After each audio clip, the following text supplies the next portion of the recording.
Doctor Narottam Mishra के साथ बात करना एक अच्छी ट्रीट, एक शानदार ट्रीट इस मायने में होता है कि उनसे बात करते समय उनका जो एक खुला लहजा होता है।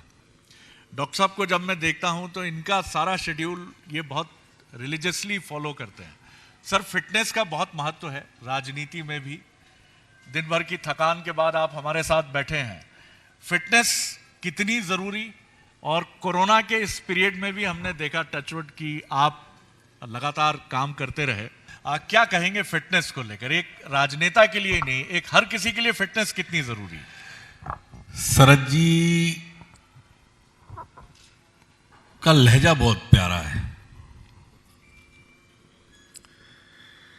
इतने मीठे हैं कि अगर कोई 2-4 दिन रह ले तो डायबिटीज हो जाए उसे।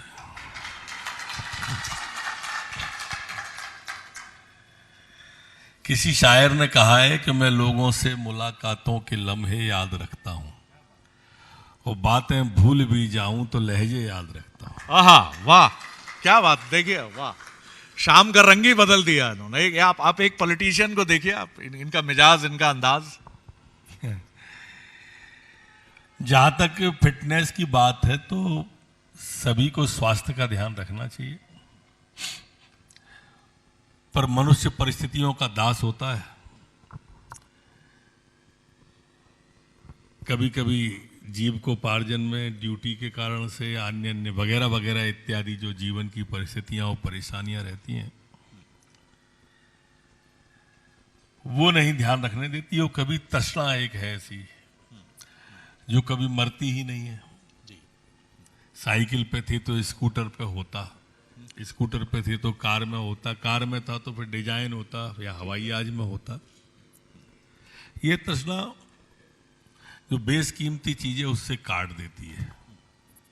आजकल व्हाट्सएप यूनिवर्सिटी चलती है ना, उस पर इस तरह की बातें बहुत सारी आती हैं। वो यूनिवर्सिटी भी अलग प्रकार की है व्हाट्सएप की, उसमें बेवकूफ होना पहली प्राथमिकता होती है। अपनी भड़ास निकालने को कुछ भी चला सकते हो आप। उसमें इस तरह की बातें जब पढ़ते रहते हैं तो लगता है कि आदमी स्वास्थ्य को छोड़ के बाकी चीजों पर ध्यान दे रहा है, उस पर नहीं दे रहा है, इसलिए परेशान है। लेकिन जिन्होंने स्वास्थ्य पर ध्यान दिया उन्हें कोरोना भी परेशान नहीं कर पाया। और इसलिए पहला सुख निरोगी काया, दूजा सुख जो घर में माया, तीजा सुख सुशीला नारी, चौथा सुख पुत्र आज्ञाकारी। ये 4 चीज ईश्वर के द्वारा प्रदत्त हैं, बाकी के सारे सुख हमारे द्वारा हैं। एसी आ जाए, कार आ जाए, बंगला आ जाए, गाड़ी आ जाए, मंत्री बन जाऊं, संतरी बन जाऊं, लेकिन ईश्वर प्रदत्त यही 4 सुख है जी। और ईश्वर प्रदत्त दुख भी 4 हैं, बाकी दुख हमारे द्वारा निर्मित है। रूखा भोजन, ऋण घने और करकसा नार, चौथे पाए पनैया नहीं है, जीवन के दुख 4। डॉक्टर साहब, मैं आता हूं आज के इस कार्यक्रम की तरफ भी, और आपकी वर्तमान जो भूमिका है बहुत महत्वपूर्ण। इस महकमे को मुझे जहां तक ध्यान है कि आपका बहुत समृद्ध कार्यकाल रहा है कैबिनेट मंत्री के तौर पर, लेकिन इस डिपार्टमेंट को जहां तक मुझे ध्यान है कि ये शायद पहला मौका है कि आप पुलिस महकमे को देख रहे हैं। किस तरह से इसके महत्व को आपने इस विभागीय प्रमुख होने के नाते समझा है, किस तरह से आप देखते हैं, और किस तरह की चीज़ों का आपने वीकली अवकाश की भी बात की पुलिस कर्मियों के लिए, और एक रिफॉर्मिस्ट चेहरे के साथ भी आप गृह मंत्री के तौर पर सामने आए हैं, उस पर जरा कुछ रोशनी। महकमा जरूर पहली बार मिला है, लेकिन पुलिस विभाग ऐसा है कि इसे पाला बचपन से ही पड़ रहा है। दूर से भी देखा है, नजदीक से भी देखा है, सुरूर से भी देखा है, गुरूर से भी देखा है। विपक्ष में थे तो पुलिस पीछे भागती थी, सरकार में आ गए तो आगे चलती है। लेकिन निश्चित रूप से कोरोना काल में 2 विभाग मेरे पे थे, स्वास्थ्य विभाग था और एक गृह विभाग था। इसे संयोग कहें या योग, दोनों ही ऐसे विभाग थे कि दोनों ही विभाग के मेरे अधिकारी मौत की परवाह किए बिना, जान की परवाह किए बिना प्राणों की बाजी लगाकर मैदान में थे। वो दोनों ही अभिनंदनीय थे और दोनों ही वंदनीय थे। सर जी, कोरोना काल एक ऐसा काल था, बीमारियां तो आती हैं और जाती हैं, और महामारी भी पहले भी कई बार आई हैं और गई। मैं आपको या आपकी दुनिया को, जिस दुनिया में आप विचरण करते हैं, जिसे मीडिया की दुनिया कही जाती है, मैं उसको दोष नहीं देता, पर निश्चित रूप से मेरी मान्यता तब भी थी और अब भी है कि भयावहता जो आई कोरोना की, ठीक है, बीमारी कई भयावह होती है, हम कई भयानक बीमारियों में लड़ते भी हैं, कैंसर जैसी बीमारी से भी लड़े हैं हम, एड्स जैसी बीमारी पर भी विजय पाई है हमने, लेकिन इसकी भयावहता ने रिश्ते दरका दी है। पहली बीमारी ऐसी थी जिसमें रिश्तों में दरार आई है। पति को कोरोना हो गया तो पत्नी अस्पताल नहीं आई, और पत्नी को हो गया तो पति अस्पताल नहीं आया, मां की अस्थियां लेने अस्पताल में बेटा नहीं आया। हम उस देश के वासी हैं जहां श्राद्ध होता है, माने बाप के मरने के बाद भी पानी दिया जाता है, जीते जी पानी नहीं दिया। मैं नाम भूल रहा हूं, शाहजहां थे या औरंगजेब थे, जब उनके बेटे ने उन्हें जेल में डाल दिया, जेल में डाल दिया तो उन्हें 24 घंटे में एक ही बार पानी दिया जाता था। उनकी बेटी थी जहां आरा, शायद मैं नामों में गलती कर सकता हूं, वो अपने पिता की खातिर विवाह नहीं किया था, उनकी सेवा में रहती थी। तो एक बार वो बिस्तर से, खाट से कह दो, पलंग से कह दो, जिससे भी उठ रहे थे, तो उनकी लात की ठोकर से वो जो सुराही उस समय चला करती थी फैल गई। तो बेटी बादशाह के पास आई और कहा कि वो फैल गया है पानी, एक और दे दो, गर्मियां हैं। तो बादशाह ने जवाब दिया कि पानी एक ही बार मिलेगा, पी लें या फैला लें। उसने जब आके अपने बाप को जवाब दिया तो उसने कहा कि एक वो हिंदू है जो मरने के बाद भी अपने पुरखों को पानी देता है, और एक ये है जो जीते जी अपने बाप को पानी नहीं दे रहा है। तो ऐसे रिश्तों की जिसके उदाहरण दिए जाते थे इतिहास में, उन रिश्तों को इस कोरोना ने दरकाया, तोड़ा, घायल किया कई जगह पे। तो हालांकि मैं उस कोरोना काल में भी उज्जैन आया था, बिल्कुल कोरोना पीक पे था उस समय। मैं कोरोना के आईसीयू वार्ड में भी गया था, कोरोना के पेशेंटों से मिला था, मैं इंदौर भी गया था, भोपाल में भी मैं उसमें स्वास्थ्य मंत्री था, मेरा फर्ज था, मेरी जिम्मेदारी थी कि मैं ढाढ़स बंधाऊं। हमारे डॉक्टर और पुलिस का जवान जब उस गर्मी के अंदर हम एसी में बैठे टीवी देखते होते थे, तब वो पीपी किट पहन के 45 टेम्परेचर में सड़क पे खड़ा रहता था। लॉकडाउन अगर किसी ने सफल कराया तो हमारे जाबाज जवानों ने सफल कराया था।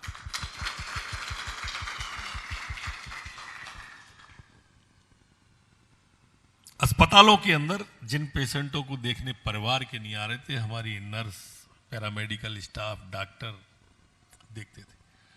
ये पुलिस के जवान जो मेरे सामने बैठे हैं, वंदनीय हैं। अपने भया इनके दिमाग में भी था कि अपने बच्चों से भी दरवाजे से दूर से बात करते थे। घर अगर जाने का अवसर मिलता था तो, वैसे तो पुलिस कप्तान और फलाने ढिकाने कहते थे वहां जाओ यहां जाओ पर घर मत जाओ, लेकिन फिर भी हालचाल जानने जाते थे तो पत्नी से कहते थे आने मत देना बच्चे को। अब आप कल्पना करो कितना आत्मा व्याकुल होती होगी जब बच्चा दौड़ लगाता होगा, माँ रोकती होगी, बाप का हृदय गोद लेने को होगा, पर उस बच्चे का, उस माँ के स्वास्थ्य को ध्यान में रख के ये नहीं मिल पाता। वैसे तो ये जवान और सारे विभाग पुलिस के बिना नहीं चलते। मंडी में टोली ज़्यादा आ जाए तो पुलिस चाहिए, मंदिर पे भीड़ आ जाए तो पुलिस चाहिए। शराब के बारे में, जहरीली शराब पी के आबकारी विभाग देखे लेकिन खामियाजा पुलिस भुगते, पर्यावरण विभाग की बस डूबे लेकिन खामियाजा पुलिस भुगते। नुकसान हमारा विभाग सबसे ज़्यादा। और इसलिए मैंने तो इस बार तय करके मन बना लिया था, अभी इसमें हो सकता है आए हों 2-4 कांस्टेबल को हेड कांस्टेबल को एएसआई को एसआई को टीआईओ। जल्दी से हम टीआईओ को भी एसडीओपी बनाने की जुगत में है कि उनको भी बनाएंगे। सबको उसका सम्मान मिलना चाहिए, सबको उसका अधिकार मिलना चाहिए। और मेरी नज़र में कांस्टेबल का बहुत बड़ा स्थान है। वास्तव में सबसे ज़्यादा मेहनत करता है वो, बाकी सबको तो घर जाके भी सुख सुविधा होती होगी। इसलिए मैं पूरी कोशिश कर रहा हूं कि मध्य प्रदेश भर में इनके आवास बन जाए। बच्चों को समय नहीं दे पाते, बच्चा बिगड़ जाता है, चिंता होती रहती है, तो आवास एक कॉलोनी ऐसी हो जिसके अंदर लाइब्रेरी भी हो, जिम भी हो, खेल का मैदान भी हो, जहाँ पर ये एक संस्कारित बच्चा निकल सके। वो जवान की जो कल्पना है वो कल्पना में मूर्त रूप ले सके उसका। हर एक का बच्चा, हर एक की, सभी की अपने बच्चे के प्रति होती है। लेकिन इस कोरोना काल में हमारा जवान और हमारा प्रधानमंत्री, जब देश घबराया हुआ था तब पूरी मुस्तैदी और एक विश्वास देखो आप सरजीत के प्रति। उसने कहा थाली बजाओ तो लोगों ने बर्तन तोड़ लिए, इतनी जोर की थाली बजाई। उन्होंने कहा ताली बजाओ तो लोगों के फफोले पड़ गए। उन्होंने कहा दिया जलाओ तो दिवाली मना दी देश के अंदर। कोरोना काल के अंदर की बात कर रहा हूं। और उसका जीता जागता उदाहरण यह है कि जब वैक्सीन आई तो अखिलेश यादव बोले कि ये तो भाजपा की वैक्सीन है। मैंने उनसे कहा था कि ये भाजपा की वैक्सीन नहीं, ये कोरोना की वैक्सीन है। भाजपा की वैक्सीन तो 3 साल पहले लगी थी, उसका असर 5 साल रहता है। मैंने आपके चैनल पर बोला था। लेकिन उस व्यक्ति के प्रति विश्वास देखो आप कितना जबरदस्त था कि कोरोना की वैक्सीन के प्रति विश्वास नहीं पैदा हो रहा था, इन लोगों ने अविश्वास ऐसा पैदा किया। और जिस दिन मोदी जी ने वैक्सीन लगवाई है उस दिन से अस्पताल में जगह खाली नहीं हो रही, इतनी वैक्सीन लग रही है। लोगों को वैक्सीन से ज्यादा मोदी पर विश्वास है। पहली बार देश को ऐसा नेतृत्व मिला है जिसके प्रति विश्वास एक सीमा तक है। और यही कारण है कि वैक्सीन के रूप में हो या अन्य रूप में भारत ने विश्व गुरु बनने की तरफ सदियों बाद अपना कदम बढ़ाया है। आज विश्व के 70 देशों को वैक्सीन अभी तक हम दे चुके हैं और कम से कम इतने ही देश लाइन लगाए खड़े हैं हमारी वैक्सीन के प्रति। बड़े से बड़ा देश आज भारत को साधुवाद दे रहा है और हमारे मोदी जी भी मुक्त हस्त से सब गरीब देशों को ये वैक्सीन दे रहे हैं। और इसलिए जी बिल्कुल आपने ये बात बिल्कुल सही कही। और पॉलिटिशियन या जन नेता या नेता जो है वो विश्वास का दूसरा नाम है। और अगर उसके प्रति एक अखंड और अटूट विश्वास है तो ये हमने अतीत में भी देखा है। और आपने मोदी जी के लिए जो कहा बात बिल्कुल ठीक है। चाहे हम मुझे लगता है कि इस पर भारत में पूरी दुनिया स्टडी करेगी कि हम किस तरह लड़े कोरोना से। 135-40 करोड़ की आबादी का देश जिसके बारे में बहुत आशंकाएं थीं कि ये कैसे लड़ेगा। आपने बहुत अच्छी बात कही कि कांस्टेबल सबसे महत्वपूर्ण कड़ी है।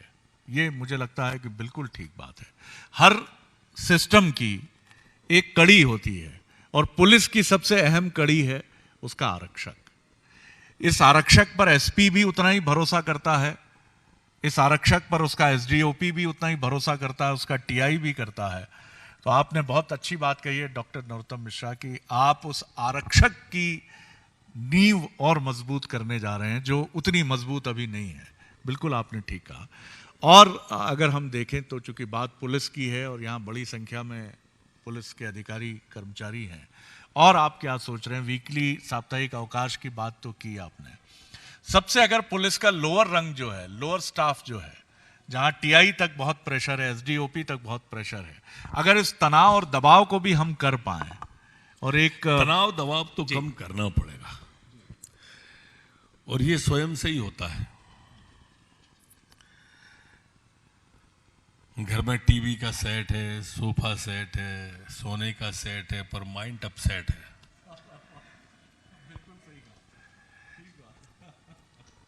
तो चार्म चला जाता है। और इसके लिए सबसे पहले चित्त को अपने को शांत करना पड़ेगा। इतना ज्यादा दबाव उन पर रहता है, और इसलिए कई जगह पे हमारे जो अधिकारी हैं उन्होंने योग की क्लास, मेडिटेशन की क्लास, ये सब प्रारंभ की है। छोटे छोटे से अगर बौद्धिक उनको और दे दिए जाए। डांट दिन भर खाते हैं। अब इसकी गाड़ी क्यों रोक ली, नहीं रोकी तो ट्रैफिक के एसडीओपी साहब नाराज, और रोक ली तो नेताजी नाराज।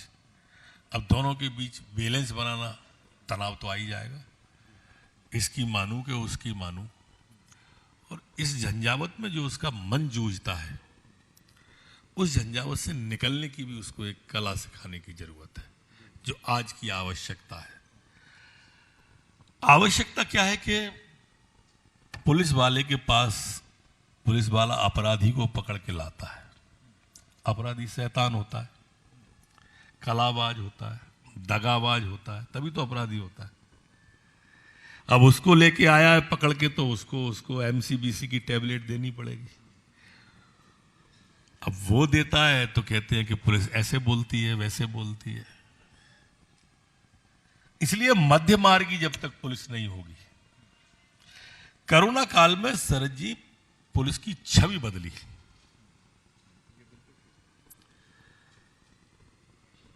चौराहे पे खड़ा है तो वसूली के लिए खड़ा होगा, एक धारणा थी।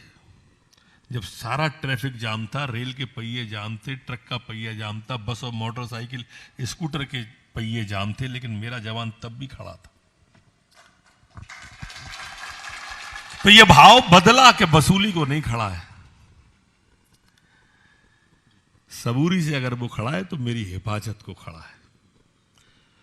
वो रोकता है, अगर टोकता है तो मेरी जान को, मेरे परिवार की हिफाजत के लिए टोकता है। ये भाव बदला।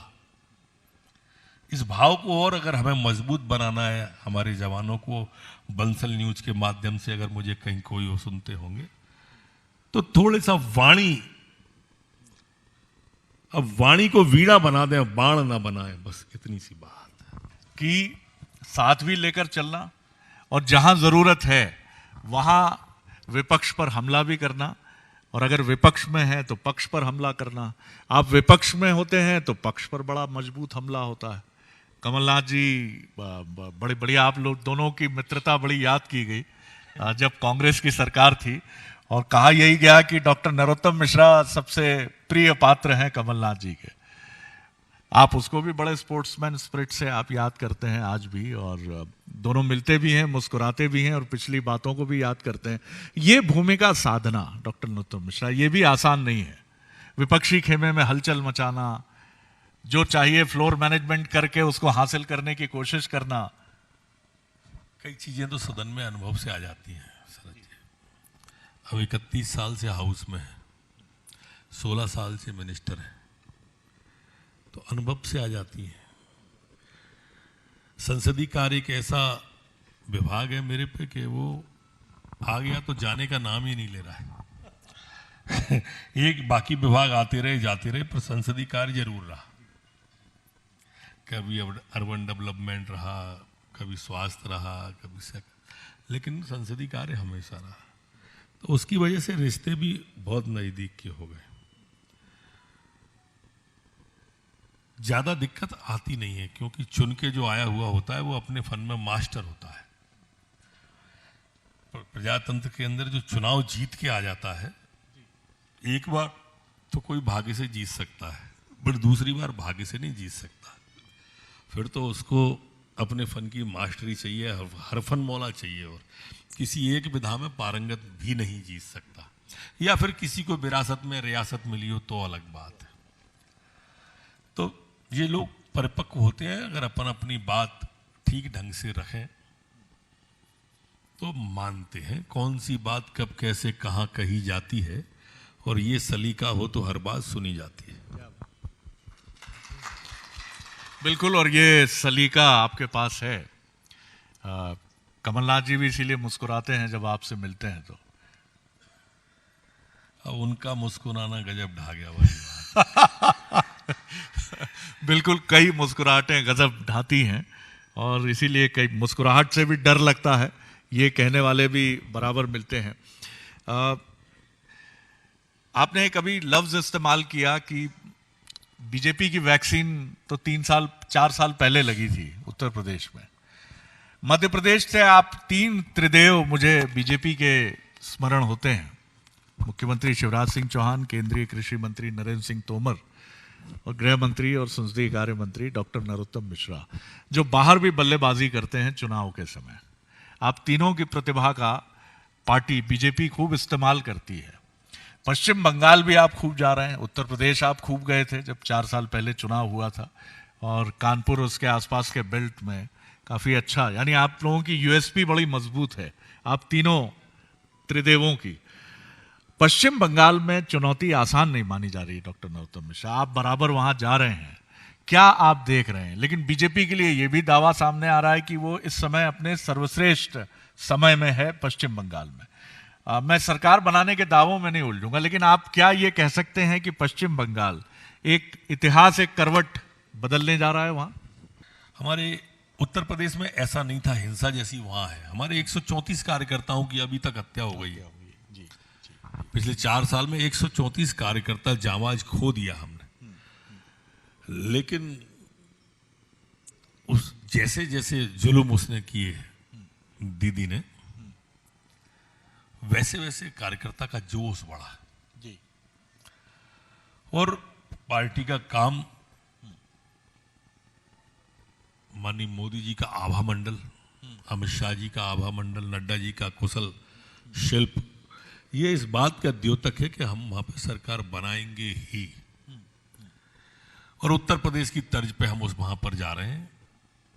काम हमारा बिल्कुल नीचे ग्रॉस रूट पे पेज प्रभारी तक बना दिए हमने। इनको कल्पना ही नहीं होगी दीदी को, हवा में है, हवा में। मेरा मानना है कि 2 मई दीदी गई। धर्म स्वातंत्र विधेयक की बड़ी चर्चा रही, और उत्तर प्रदेश के साथ मध्य प्रदेश ऐसा दूसरा राज्य है देश में जिसने इसको लागू किया। आप हमेशा कहते हैं कि हम लव के विरुद्ध नहीं हैं, हम जिहाद के खिलाफ हैं।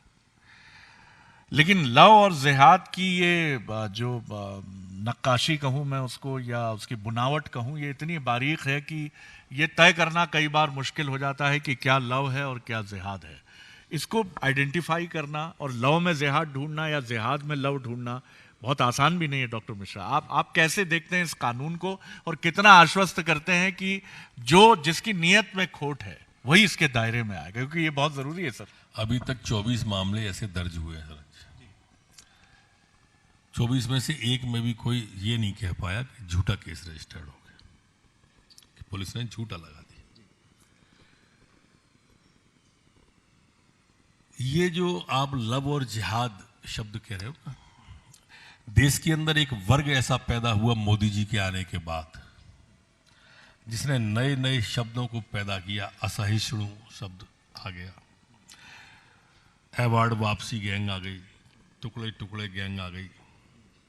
इन सबका एक काम था, कैसे भी हिंदू धर्म पर कुठाराघात करो।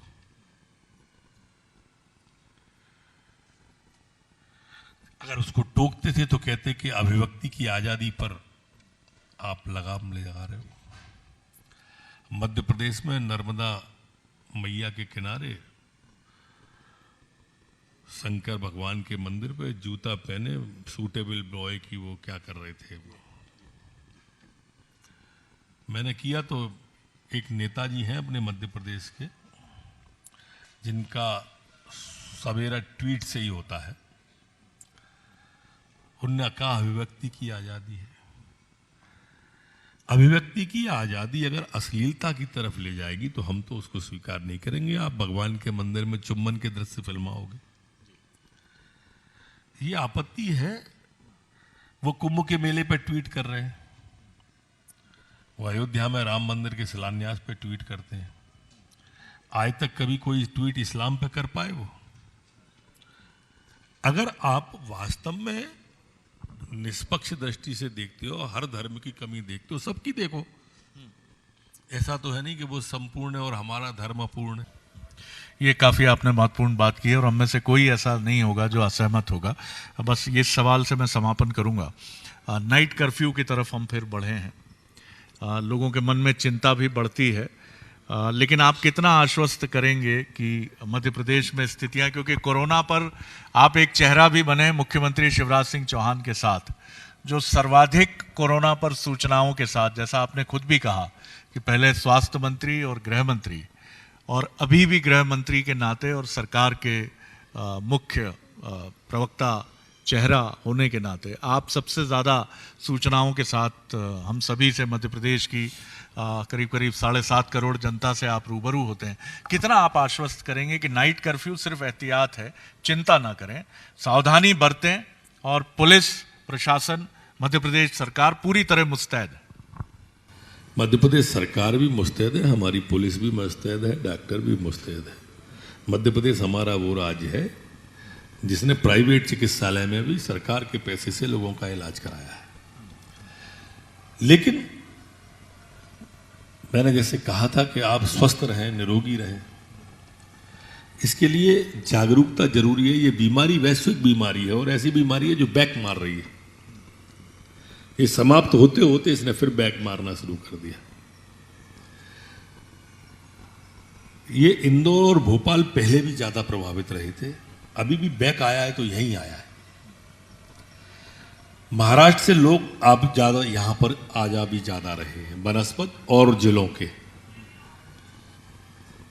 तो अगर हम देखें तो लापरवाह भी हुए लोग। वैक्सीन आने के बाद ज्यादा हो गए, अब तो दवाई आ गई, अब काहे का डर है, वैक्सीन लगवा लेंगे।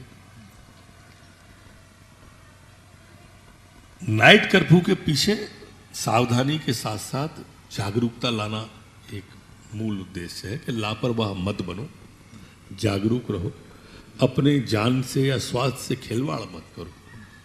2 गज दूरी, मास्क जरूरी, जो माननीय प्रधानमंत्री जी ने कहा है, हम इन सब सावधानियों का पालन करें, उसके लिए ये है। लेकिन ऐसा नहीं है कि संसाधनों की कमी कोई सरकार पे है। दवाई की कमी, वेंटिलेटर की कमी, किट की कमी, मास्क, कोई कमी नहीं सरकार के पास में।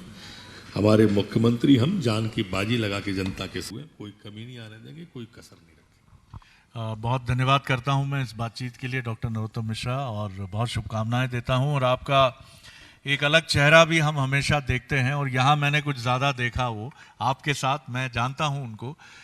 जिस तरह से शेरो शायरी और संवेदना का एक आपके व्यक्तित्व का पक्ष है डॉक्टर नरोत्तम मिश्रा, आपके पारिवारिक पृष्ठभूमि भी निश्चित तौर पर इसके लिए जिम्मेदार है।